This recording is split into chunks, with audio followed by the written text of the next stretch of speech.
अस्सलाम वालेकुम। मैं सफदर खैसर कौसर न्यूज़ से। आप तमाम जानते हैं रिजवान अरशद साहब के ताल्लुक़ात राहुल गांधी जी से कैसे हैं, यानी इनके ताल्लुक़ात बहुत करीबी हैं राहुल गांधी जी से।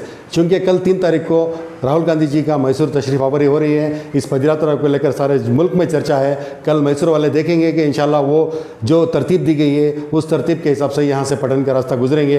रिजवान अरशद साहब से भी बखुसूसी बातचीत की जाएगी, इनके तासरात आपके रूबरू पेश की जाएगी। कौसर न्यूज़ की इस न्यूज़ को ज़्यादा सब्सक्राइब करें और शेयर करना ना भूलें। अस्सलाम वालेकुम। वालेकुम अस्सलाम। सर, आप मैसूर आए हैं, कल राहुल गांधी साहब मैसूर की तशरीफ़ आवरी हो रही है, इस सिलसिले में आप आए हैं, क्या है ज़रा बताइए सर। बिल्कुल, भारत जोड़ो पदयात्रा पर जनाब राहुल गांधी साहब निकले हैं। इस नफ़रत के माहौल को मिटा करके इस मुल्क के हर बाशिंदे को एक करना, दिल साफ़ करना। जो लोग नफ़रत की सियासत कर रहे हैं, इनकी सियासत को फेल करना, नाकाम करना और मोहब्बत की सियासत, भाईचारगी की सियासत और इस मुल्क को आगे बढ़ाने की सियासत, इसकी तरफ लोगों का ध्यान उजागर करने के लिए राहुल गांधी साहब जो कश्मीर से लेकर कन्याकुमारी से लेकर कश्मीर तक पदयात्रा पर हैं और केरला और तमिलनाडु का सफ़र तय करते हुए अभी कर्नाटक आए हैं, कल मैसूर आ रहे हैं, इसलिए हम सब यहाँ आए हैं। सर, कल बेंगलुरु तशरीफ़ आवरी हुई थी उनकी, कल उनकी क्या तासरात है सर इसको लेकर? नहीं, वो तो चल रहे, वो तमिलनाडु बॉर्डर से अंदर आए हैं, केरला बॉर्डर से, और तकरीबन 3500 किलोमीटर से ज़ायद वो चलेंगे। मुख्तलिफ़ मकामात पर लोगों को मिलेंगे। लोगों का दुख दर्द आज जो है महंगाई को लेकर के, नौजवानों के रोज़गार को लेकर के, आज फ़िरक़ा वाराना माहौल में लोग जो परेशान हैं, डरे हुए हैं, सहमे हुए हैं, अक़लियत जिस तरीक़े से आज परेशान है, कौन परेशान कर रहा है, किसकी वजह से परेशान हो रहे हैं, ये सब मालूम है, सब ज़ाहिर है। तो हम और आज भी दलितों के पर जो जुल्म हो रहे हैं, ये सब लेकर के वो लोगों से मिलेंगे, उनके दिल का हाल जानकर एक तसल्ली, एक उम्मीद जगाने का काम करेंगे। और जो तोड़ने की सियासत कर रहे हैं उसके सामने एक जोड़ने वाली सियासत का पैगाम देंगे। तो एक बहुत बड़ा काम है। मेरे ख़्याल से हिंदुस्तान की तारीख़ में ना पहले कभी किसी ने इतना लंबा सफ़र पैदल तय किया है, ना आने वाले 50-100 साल में कोई कर पाएगा। तो एक तारीख़ी पदयात्रा है, तो इसमें जुड़ना और इसमें काम करना और उनके पैगाम को आम करना, ये हमारा फ़र्ज़ है, हम जो पूरा कर रहे हैं। सर, आने वाले चुनाव को लेकर जो है इस पदयात्रा किस हद तक जो है आपको कामयाब करेगी सर? देखिए, आने वाला इलेक्शन बहुत साफ़ है। बीजेपी की करप्ट हुकूमत जो आज 40% कमीशन ले रही है, इस हुकूमत को लोग निकाल फेंकना चाह रहे हैं। और कांग्रेस पार्टी आने वाली हुकूमत कर्नाटका स्टेट में बनाने जाने वाली है, हमारी हुकूमत आ रही है, उसके बीच में पदयात्रा जो आई है, इसकी वजह से हमें फ़ायदा होगा और बहुत ताकत मिलेगी। और इसमें कांग्रेस का पैगाम आम होगा कि कांग्रेस सबको एक साथ देखना चाहती है, हिंदू मुसलमान सिख ईसाई सबको भाई भाई की तरह लेकर चलना चाहती है। हम मोहब्बत की सियासत के लिए खड़े हुए हैं, जोड़ने वाले लोगों में से हैं, मुल्क को बनाने वाले लोगों में से हैं। जो लोग बीजेपी के ज़रिए आज इस मुल्क में लोगों पर एक के बाद एक हमले किए जा रहे हैं, हिंदुस्तानियों को हिंदुस्तानी समझा नहीं जा रहा है, हिंदू और मुसलमान में बांट कर रखा गया है, इसके ख़िलाफ़ खड़े होने का वक्त है। कांग्रेस पार्टी खड़े हो रही है और आरएसएस और बीजेपी के हर उस मंसूबे को नाकाम करने के लिए कांग्रेस पार्टी काम करेगी। ये पैगाम राहुल गांधी जी का है और ये पैगाम लोगों का भी है। ये पैगाम लोगों के लिए है कि वो उम्मीद ना हारे। कांग्रेस पार्टी आज भी मजबूत है। हम अगली हुकूमत यहाँ बनाएंगे और बीजेपी की जितनी नफ़रत वाली पॉलिसीज़ हैं उसको हम ख़त्म करेंगे। सर, कांग्रेस के सदर के तौर पर खरगे साहब का नाम जो आ रहा है, क्या कर्नाटक को ताकत मिलेगी सर? बिल्कुल, खरगे साहब बहुत बड़े लीडर हैं, 9 बार एमएलए, लोकसभा, राज्यसभा, मिनिस्टर सब रहे हैं और दलित कम्युनिटी के बहुत बड़े लीडर हैं। उनके प्रेसिडेंट बनने से बिल्कुल हमें ताकत मिलेगी। सर, चूँकि ये पदयात्रा तमाम के लिए है, खुसूसन नौजवानों के लिए क्या कहेंगे सर कल की पदयात्रा में जुड़ने के लिए? बिल्कुल नौजवान आगे बढ़कर आएँ।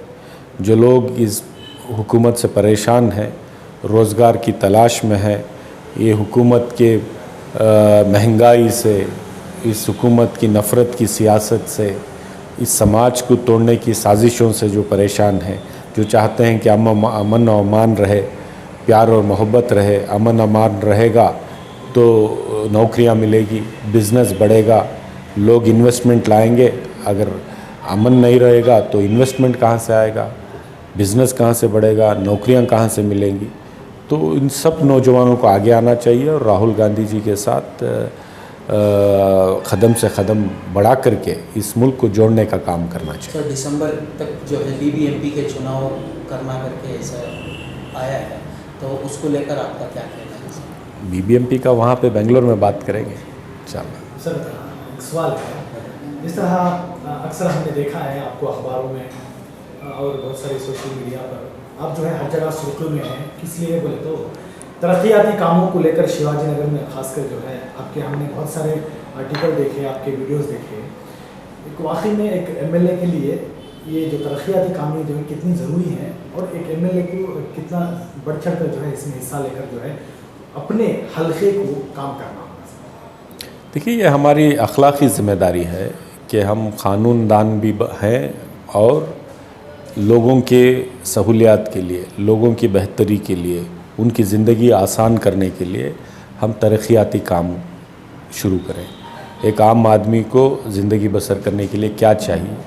उसके घर पे ठीक से पानी पहुँचे, लाइट पहुँचे, बाकी सफाई उसके घर के आसपास रहो, उसकी सड़क अच्छी रहे, उसका फुटपाथ अच्छा रहे, बुनियादी सहूलत, उसके घर के सामने ड्रेनेज ठीक से जाए, पाक साफ़ रहे, उसके घर के बगल में जो सरकारी स्कूल है वो स्कूल अच्छी क्वालिटी वाली बेहतरीन स्कूल रहे ताकि उसके बच्चों को भेज सके। अगर सरकारी स्कूल ठीक नहीं रही, प्राइवेट स्कूल में भेजेंगे, हर साल 30,000 40,000 एक गरीब आदमी कहाँ से बन पाएगा? एक अच्छी हॉस्पिटल रहे, आज प्राइवेट हॉस्पिटल्स में एक गरीब आम आदमी कहाँ से उसका इलाज करवा सकता है? तो ये हमारी फ़िक्र है और इसी काम पर बेड़ा लेकर हम शिवाजी नगर में काम कर रहे हैं। एक खूबसूरत शिवाजी नगर बनाने का बेड़ा उठाया है जहाँ पे सड़कें अच्छी हो, पानी का सिस्टम ठीक हो, ड्रेनेज का सिस्टम ठीक हो, पाकी सफाई रहे, अच्छी स्कूलें हों, अच्छा हॉस्पिटल हो, मुफ्त की स्कूल, मुफ्त का हॉस्पिटल और क्वालिटी एजुकेशन और क्वालिटी हेल्थ केयर पर हमने काम शुरू किया है। जिस तरीके से हालात शिवाजी नगर में थे, बहुत ही कमज़ोर और बहुत परेशान हाल थे, पिछले 2 और 2.5 साल में हमने बहुत काम इस पे शुरू किया है। अगले 2-3 साल लगेंगे, लेकिन मेरी उम्मीद और ये दावा भी है कि शिवाजी नगर एक मॉडल हल्का बनकर निकलेगा, खूबसूरत क्वालिटी लाइफ का, और जो लोग वहाँ पे रहने वाले लोग जब मुतमईन होकर रहें, और ये ऐसा शिवाजी नगर बनाने की कोशिश है। तो ये कोशिश चल रही है, थोड़ा टाइम लग रहा है क्योंकि 2-2.5 साल के अरसे में हमने किया है और 2-2.5 साल लगेंगे, लेकिन मुकम्मल होगा। सर, कांग्रेस को जो है शुरू से एक सेकुलर पार्टी करार दिया गया है। जनाब राहुल गांधी साहब भी जो है अक्सर बातें करती हैं कि हमारी पार्टी सेकुलर है, मगर जब एनआईए की रेट जो है पीएफआई वालों के ऊपर पड़ती है, किसी किस्म की कोई बड़ा लीडर जो है बात नहीं करता, आप उसको लेकर क्या कहना चाहेंगे? देखिए, पीएफआई ये एक ऑर्गेनाइजेशन है और आरएसएस जिस तरीके से हिंदू समाज में काम कर रही है, इसी तरीके से पीएफआई यहाँ पे काम कर रही है। और हमारा ये स्टैंड है कि कोई भी शिद्दत पसंद ऑर्गेनाइजेशन जो है, उससे कितना फ़ायदा होगा, कितना नुकसान होगा, हमारे सामने है। और हमने कभी इनको बैन करने की बात नहीं की है। हमने ये कहा है कि अगर आपके पास पुख्ता सबूत है तो इनको बैन आपने किया है, तो सबूत के साथ अगर किया है तो यही काम वीएचपी, बजरंग दल आरएसएस के लोग भी कर रहे हैं। तो आप अगर फैसला ले रहे हैं कि हर शिद्दत पसंद ऑर्गेनाइजेशन को, संगठन को, जिससे समाज को आप कह रहे हैं कि नुकसान हो रहा है, तो इसको बैन कर रहे हैं, तो आप उनको भी बैन कीजिए।